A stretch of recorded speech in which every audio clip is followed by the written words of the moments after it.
I come to you guys today with a ton of news. The 2022 season format, opening weekend schedule, and some news from Seoul. I'm going to cover the opening weekend schedule in a separate video, hopefully coming later today, but the other topics will come out in this video. To give a quick summary of what we've learned, here we go. The season is continuing the 13-7 split, with each team playing 24 regular season games.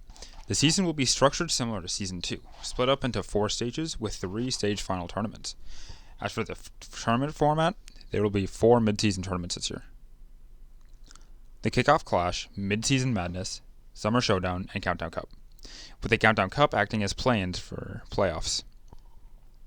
The Kickoff Clash and Summer Showdown will be regional, so each region plays separately, but the Mid-Season Madness and Countdown Cup are global, with the Mid-Season Madness functioning as a mini playoffs. The tournaments are also expanded to 4 APAC teams and 8 NA teams, so over half of each region will qualify. A prize pool of minimum $1 million is at stake in these tournaments. As for league points, 1 point will be given to every team that qualifies regardless of how well they do. 2 points will be given to the second place finish, and 3 will go to the first.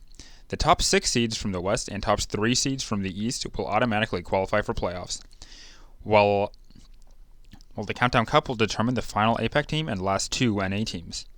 Homesteads are also back and much more frequent, especially in the West, and all tournaments are looking to be over to LAN. In fact, opening weekend will have a Dallas Homestead featuring Dallas, Houston, Washington, and Toronto. The league start date has also been pushed back to May 5th. That covers pretty much all the big league updates, so as for my thoughts on it, it's a mixed bag. I am disappointed the league is being pushed back further after much waiting, and honestly, I dislike the regional tournaments. Having 2 winners somewhat delegitimizes teams' wins a tad, though it does make playoffs and that mid-season tournament all the more exciting. I'm also a fan of expanding access to the tournaments. It allows for much more opportunity for each team to prove themselves and makes for much more interesting storylines. The $1 million prize pool is huge. That really raises the stakes and gives each team the motivation to give everything 100%. I'm also really hyped for the extended season. 16 games felt really short despite how much I loved the last season, and I'm unbelievably hyped to see more Overwatch League. Overall, I like the changes. It gives the teams potential to show their stuff and go on miracle runs, and I am hyped for the return of Homesteads. I don't really mind the league being delayed that much. It sucks, but it's only for 2 weeks. I was also hoping for a bit more Overwatch 2 information. It still seems likely to come out this week for the pros, though, but who really knows with Blizzard. As for our next story, JJonak has left the Seoul Dynasty to take a break due to an injury. This really sucks. I'm hoping he's just pulling an XC where he has the grind set and can continue playing even after coming back from an injury, but I just hope he doesn't retire. He's one of the best flex supports of all time. He's insane and hasn't been able to show it off for a while due to being on some Pepega teams.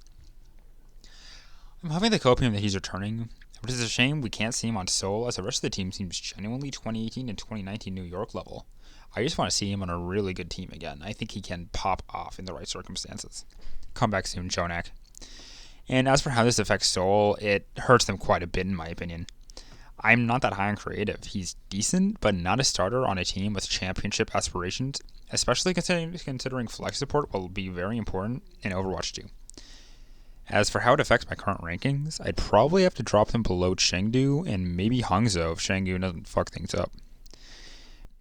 Hey, this is Feature Prediction God back with some news that the Shanghai Dragons have signed BEBE from the Washington Justice. This is a very odd and unexpected pickup. It seems like the Shanghai Dragons are getting ready for a double flex support meta with this signing, and honestly I kind of like it.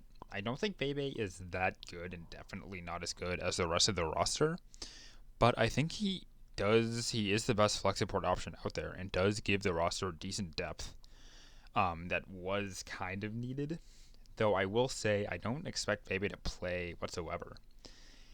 This team has not had a very good history with bench players. Last year, Who Are You, Develop, and Molly did not really see much playtime whatsoever, and it didn't really go that well when they did. Lee Jae-gon has shown the ability to flex onto the flex support before, and he didn't look that bad. In fact, I would say he was arguably better than BEBE.